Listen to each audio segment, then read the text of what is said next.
Hi, I'm Inga Middleton.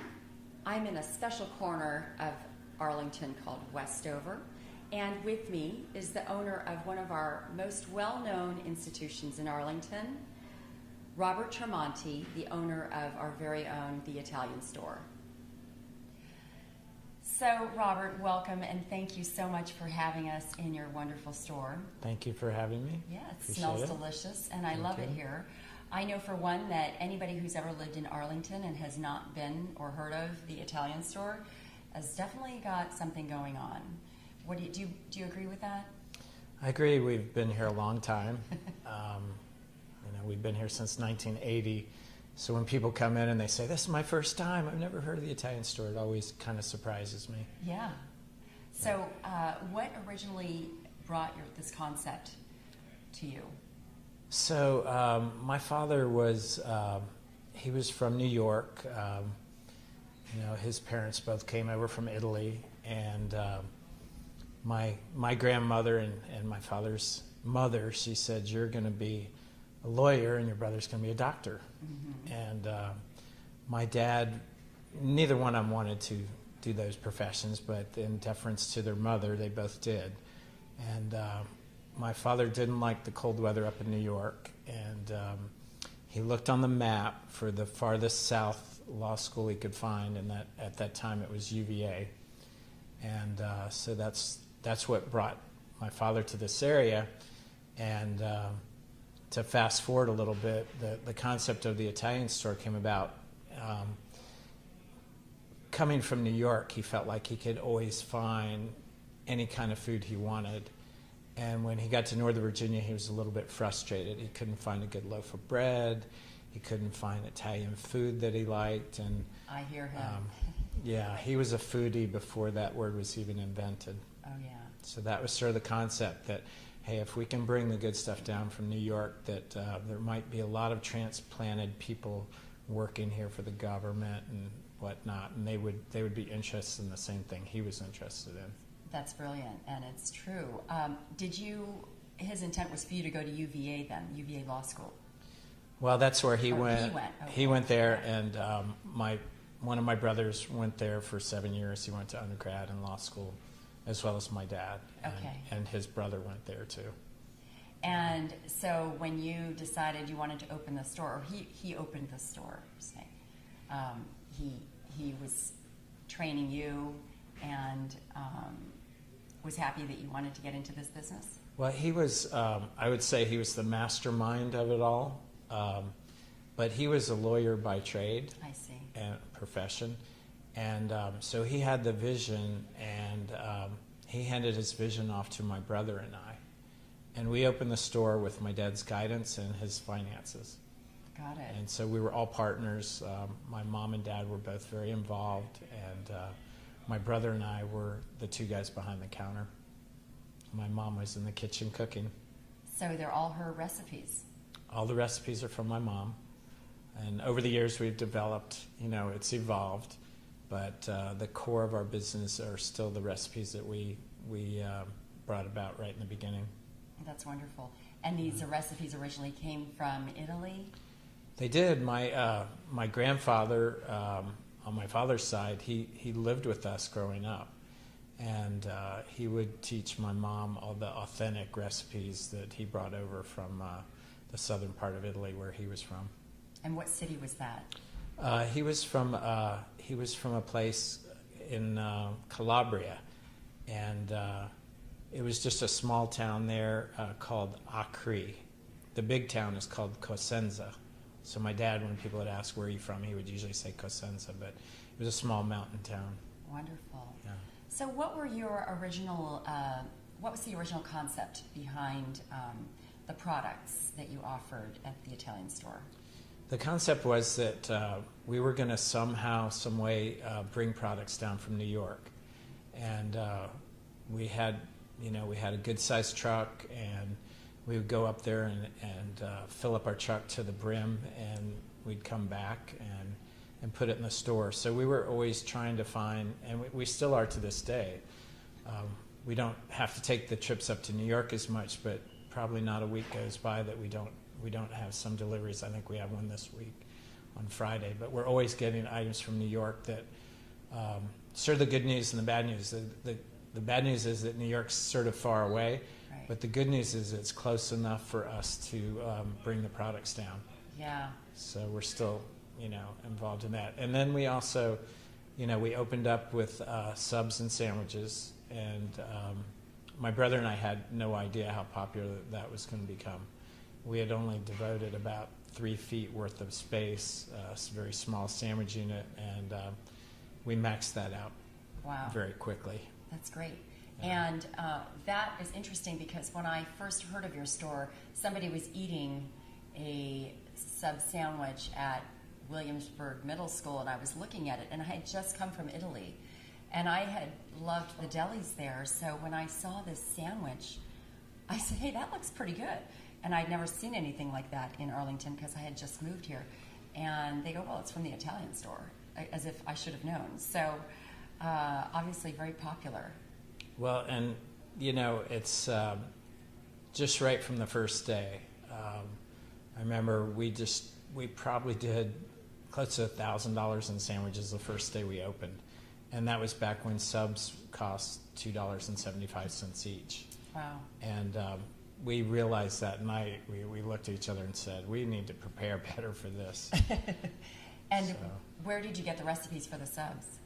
The subs were something that my brother and I and my father, we just kind of experimented with it ahead of time and decided that, that the paninis are different in Italy, and we didn't think that was exactly what the public wanted, and we identified that this Philadelphia-style sub would be, something where, we tried to design it where every bite has, all of the ingredients in each bite.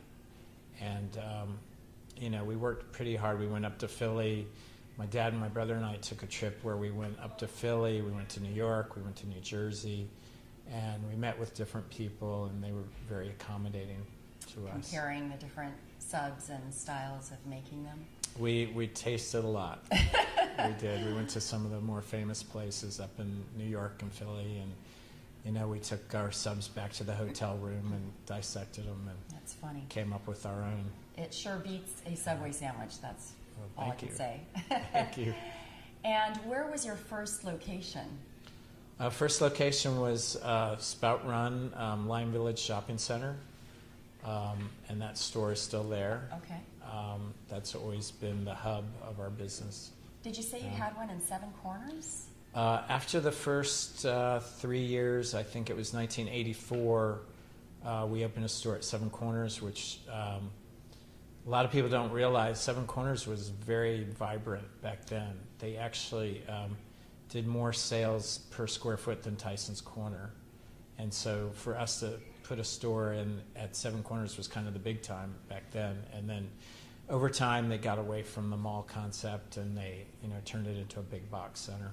But we were there from 1984 until 1984 to 1994, 10 years.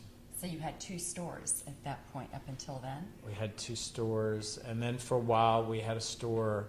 My brother had a store in Vienna, Virginia, and now we have the store here in Westover. So we're just 2 stores right now. Okay, that's great. And how did you end up with this spot in Westover? Well, we were really looking hard for a spot that we could buy so that if we're going to go to the next generation, I think what always is a difficulty is that the rents just keep going up and up and up, and eventually it's hard to sustain that. Exactly. And after looking at a lot of places, I said to my wife one time, I bet I've looked at 100 places, and she goes, no, you've looked at 200 places. But eventually we found this little corner of the world here. I always liked Westover. Right. I always thought that it was just kind of like a great small town, green space. Virtually all the stores on this side of the street and across the street are all independent. I think there's one Rite Aid, but other than that, and that's very unique. And so you own this property? We own this little corner. Okay. That's great. Which was a great. There was 2 brothers who happened to be Italian background, And after I got to know them a little bit, they were Tim and Jim Puglisi, and I have to give them a shout out because we got to know each other and we found out we had a lot in common. Our fathers were both very involved at the Knights of Columbus here in Arlington. They were both Grand Knights, and anyhow, the more we got to know each other, the more it seemed like a good fit. And originally they just wanted to rent to me, and then we worked it out, and it really worked out well for both of us. You charmed them. I got lucky. So tell me about your other offerings. Do you cater, and how do you do that? We do cater quite a bit. We do a lot of office lunches, parties, 6-foot subs, platters, all of that type of thing. Here at Westover, we have this private room that we're sitting in.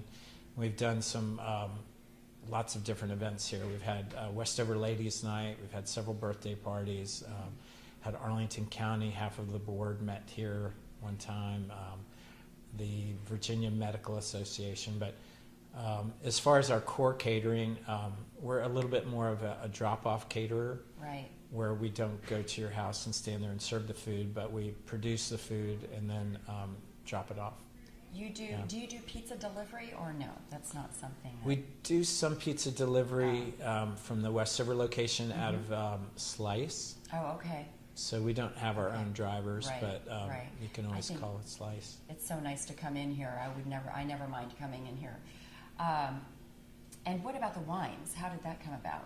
Did you always sell the wines? The wines we've sold right from the beginning. Okay. So as I mentioned to you earlier, my father had a nightclub that my brother and I were running, and was that in New York, or it was actually in Georgetown. It was a place called the Bayou. Oh. And my brother was in charge of ordering all the alcohol there, and after my father sold that business, we opened the Italian store 6 months later, and I mentioned that I might be interested in buying the wines, and my brother said, well, I'm tired of buying alcohol, you take it over. So I took over the wine department, and took some courses, and eventually became an Italian sommelier, and so we've been selling wine ever since the beginning. And we have a pretty good program now. We do 2 wine tastings a week at the Westover store, and we do 1 wine tasting a week at the Lime Village store. And the wines are obviously Italian. About 98%. 90%. Okay, yes, yeah. I have seen some French wines here. They sneak one in once in a while. Yeah. It's delicious. You have a wonderful selection. Thank you. And do you have a sommelier that works with you as well, or are you the only one here? Right now, I'm the only one. Mm-hmm. We had one previously, and but he and his wife had a child, so he moved on. Okay. But I do have, my son actually is in Vin, Italy right now, which is the biggest wine fair in all of Europe. It's in Verona. Okay. And so he's, as we speak, he's meeting with, he just texted me yesterday, and he said, you can't believe every single one of our producers is here. So he's going to vineyards, and he's meeting the people, and so he's very involved in it. That's great. So this is a wine from Calabria. It's actually produced very close to where my grandfather grew up, and so it has the main grape of Calabria, Galliopo, mixed with Cabernet, and anyhow we Imore, and what does that mean? Well, that's just as they call it in Italy, that's a fantasy name. Okay. But the family that makes it is called Ippolito. Okay. And actually, we did a nice wine dinner with them, and they're nice. Fantastic. I think show that to the camera. I think they're one of the best producers in Calabria. Oh, really? But okay. I think we should probably taste it. Sure. Oh, yeah. You need to do that.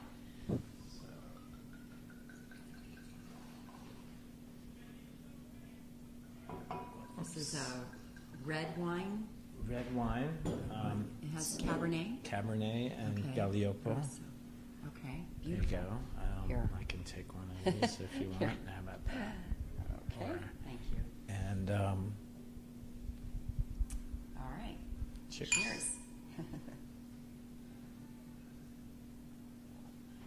So tell me about your most famous clientele. Do you have famous people who come in here occasionally? Oh gosh. Well, the most famous is Sandra Bullock. Yes, I know about that. That's she was a local Arlingtonian. She lived right behind the Lime Village store. Did she? And she came in quite a bit, and sometimes she would bring famous celebrities with her. She brought Matthew McConaughey in a couple times. Oh. And I wasn't so aware of who he was, but all my female staff was. What would he be doing in Arlington? That's strange. Yeah. And any congressmen, senators, presidents? We've had, we have the Secret Service car that has been coming on a regular basis. Oh, so, okay. They would tell us, well, we have the Clintons out in the car, and we've had, I don't know that we did anything with the last administration. I think they got some of our food, but they took it out. They weren't necessarily in the store.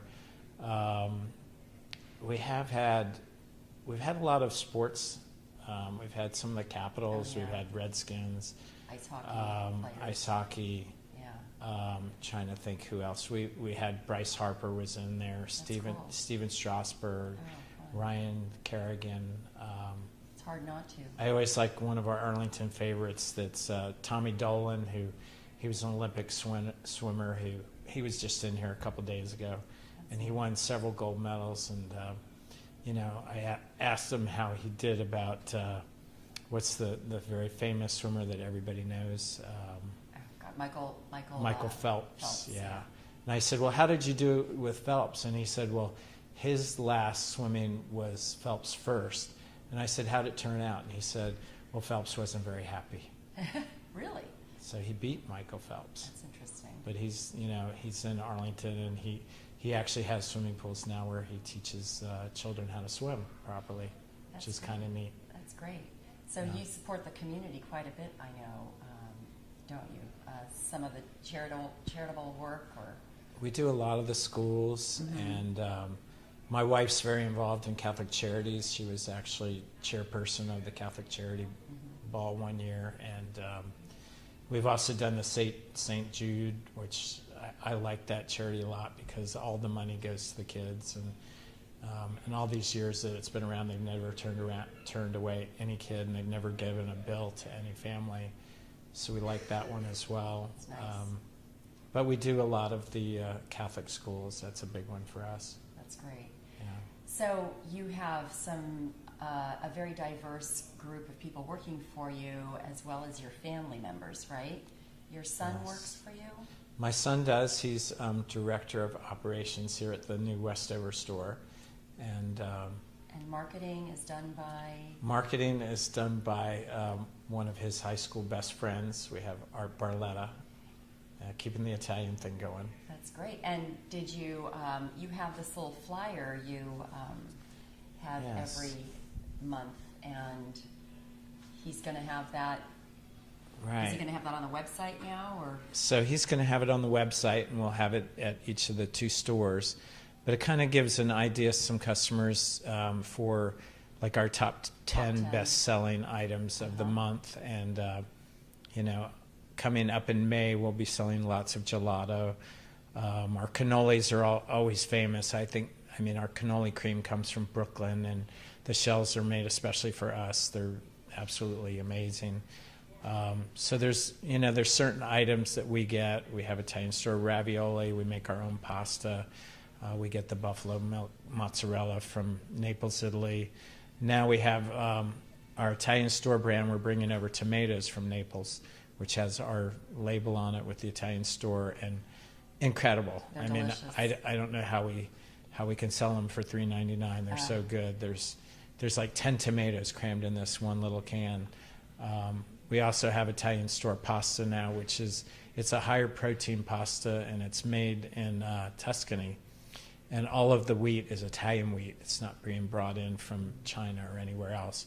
So it's really much healthier, and it has that real al dente feel to it. It's actually called a thick-walled pasta, which I don't think too many people are familiar with, but it's a very healthy, hearty pasta, which we're happy to have now. I treated my family to that the other day and was astounded. It's so delicious. And yes, the tomatoes are really, really good. So I wondered, how did I not see this before? but you have a great deal going. Also, you have a former Italian client that was aware of your products, but didn't know about some of the items on your top 10 list. Right. At our Seven Corners store, I had he was a great patriot for our store. His name was Dr. Branco Valenti. And he used to come in the store every day. He was determined that we were going to be successful. And he knew our products, better than anybody. And one day I put out this top 10 I put one at each register. And as he was checking out, he kind of got this look on his face and he said, "Wait, I'll be back in a minute." And he went back and he bought 5 more items. So I thought if Dr. Valenti didn't know we had these items, probably the average customer would be happy to see that, some people just come in, they get a sub, pizza, and that's all they know. But we actually, we go to great lengths to bring unusual items down that not everybody else has. And I know on Fridays and Saturdays and Sundays you used to have, and I don't know if you still do, somebody who makes the fresh mozzarella, but Right. I don't know if you have that now. Right. We have a guy that's working on it. He's not fully active with it right now, but we're getting him up to speed. I'm always coming in here looking for it and hoping today's the day. We're hoping that there's a nice farmers market here at Westover. Yeah. And we're hoping by the time the market gets going, full steam, that we'll be in the mozzarella business again. That's awesome. So tell me about the Vespa. What's the Vespa story? Well, we've had the Vespa for about 20 years, and back December 2nd on a Saturday at 5 p.m., all of a sudden a couple guys walked off with it. And they just, we would bring it in when it would start to get dark every night, and which is about 6 o'clock during the wintertime. And we went out there and it wasn't there. So we went to look at our cameras, and right on our cameras, you could see that they had planned ahead. I mean, this wasn't just a, one-off idea. They had a getaway car, which was in the parking lot behind Ayers, and they had it very well coordinated. They were in and out probably in 10 minutes. And they walked off with the Vespa, and they met up on Longfellow Street and put it in the car. And, but the Arlington outreach was just amazing. Wow. It's such a tight-knit community, and I think if not for Arlington and the media that, all of a sudden on the news that night, I mentioned to my wife, we might want to look at it, and we're looking at the news, and there's, bombings in Syria, and there's nukes and going on in Korea, and the Italian store Vespa. It's been stolen, and my wife and I, we had to smile because we didn't think we were quite up that high on priority, but actually funny. The end of the happy end to the story was a week or two ago. All of a sudden I got a call on Monday morning, and our manager had gotten a phone call from a guy in Lubber Run Park, and he was walking his dog, and his dog went off the path out into the woods and covered up with branches and leaves. He saw this little handlebar sticking out. And sure enough, this guy's dog, I guess he was sniffing maybe the gas or something, but this guy's dog found the Vespa. That's unbelievable. Yeah, wow. So we've got it back at the store now. So funny. And we've cleaned it up. It looks pretty good. What was the original motive of those guys? I have no idea. I think they were going to sell it off, but it was too hot to handle. I think that they were putting it away to come back at a later time. Right. Because it was almost 4 months to the day that we got it back, but I think they were waiting for an opportune time to go back and get it. So what's the original significance of the Vespa? Just your mascot, and it's Italian? The Vespa came to us about 20 years ago. We had a couple that they were importing it from Italy. They were having Vespas restored over there. And they asked me if I'd like to have one, and I said absolutely. And then they asked if they could sell them on the front sidewalk in front of the Italian store at Lime Village. So at one point in time, we had 4 or 5 of them out there, and they had a little tag on it. And people would ask me about buying it, and I'd say, well, call Paula. She's it wasn't. I didn't want to be in the Vespa selling business, but they looked great. Yeah, they're so cool. So I know you employ a lot of people in Arlington, including some of my son's classmates. I've seen a lot of them, and they all say, "Hi, Mrs. Middleton." So who do you employ? Well, we employ a lot of high school people, and it's almost like having a fantasy draft, because we try to get some young ones and we try to get some that have been in our system a couple years, and then they go off to college. And some of them, when they come back in the summer, they work during college, which is great. And we've actually been doing that for 38 years. So I feel like I've hired half of Arlington families, sons and daughters over the years, and I really feel like it's a great thing, because I think it engages the family. Because most of our advertising, 95% is all word of mouth. So sure. They have a connection to the Italian store. And I also feel, I always had jobs growing up around Arlington, and I feel like it's harder to have those jobs anymore. Everything's on the internet. Nobody has a paper route anymore. Nobody really shovels snow or rakes leaves. But I think it actually, everybody needs to have a first job. Yeah. And that first job, kind of some of the things they learn at that job stick with them. And so who are some of your famous employees? We've had a couple famous. We had, and I can't recall his last name right now, but we had a fellow named successful, I should say. A fellow named John, who I kept seeing him on the news every day. He was the engineer of the Wilson Bridge, and he worked at our store for a good while. But our most famous really was a fellow named Tim Ingrassia. He was our first or second employee. Started when he was 16, and Italian-American family. He would walk to the Lion Village store, and he went on to go to UVA and be a Jefferson Scholar there, and then he ended up being the youngest partner at Goldman Sachs. And right now he's in charge of acquisitions for, it was North America, now he's in charge of the world, and he still comes back. He came into our kitchen last summer and gave my manager and myself a hug, and he said, "This is still the best job I ever worked." Oh, that's so sweet. Nice story. Yeah. And you have some great pictures in here of your family and your parents who also went to UVA, or your dad went to UVA. And tell me about some of the plaques you have behind me. You said they were passports?